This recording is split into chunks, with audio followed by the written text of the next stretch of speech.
the annual Winter Music Conference, it's all about the DJ. In fact, the conference has taken second stage to the DJ-inspired parties that feature the biggest and best DJs in the world.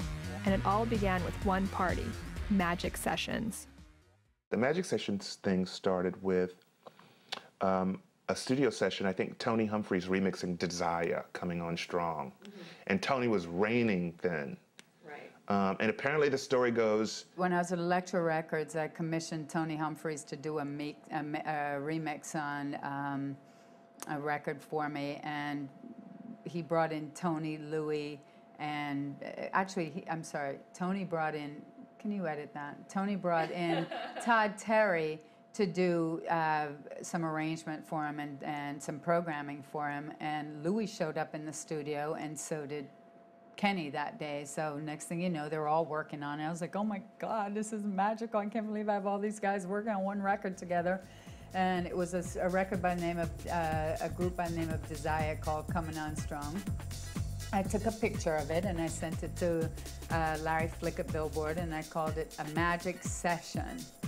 And just meaning it was a recording session, I put a Magic Session, and he printed the photo with that title. The year that Desire was really big, Leslie decided to have a party in Miami and decided that she would ask those 4 guys to play for the party, and then also called it the Magic Session. So that's how the Magic Session started. And if you ask me, it's what gave the Winter Music Conference its name. And they'll never admit it. But I'm telling you, because the year before that, there would be about 5 or 6 people from the UK. The community was so small that you knew everybody. So the next year you went there, you knew the 5 extra people that weren't from there the year before. Honestly, it was just that small. You know, it was just that small. And this was in 1990, and nobody even, I mean, the public at large didn't even know Kenny Dope was a DJ. And people in New York knew Louis, but from New York clubs, they didn't know who he was internationally. This was the beginning of Masters at Work, and Tony was really sort of the prominent DJ at that time. Todd was more of a producer than anything else.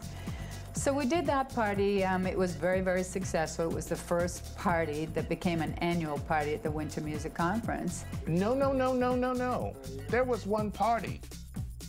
There was one party, the Winter Music Big Extravaganza, until Leslie did the Magic Session.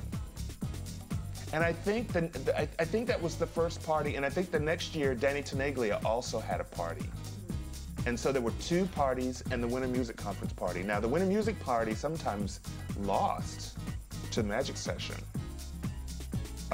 because it was on the same night. But anyway, it just started growing. It started growing. The next year, the hotel was sold out. You had to go to the hotel next door. The next, you know, and I mean, it was like this snowball. But anyway, the Magic Session, I'll tell you this Magic Session, it was one of the best parties I've ever been to, the first one, and the second one, and the third one. And Tony Humphries was on top of the game then. We're coming with our guns. I mean, it's pretty competitive, let me tell you. And this was when he would play a record, and the next week, all the distributors would be sold out of it because one DJ played Plastic Dreams, a record that was definitely out for like a month. Tony Humphries dropped it, and you couldn't find it. It's sort of hard to do an hour and a half to 2 hours. I'd say that's the most difficult thing, you know, to play either the new things that people going to hear or to do our own thing. It's just very hard to do, you know, a short set.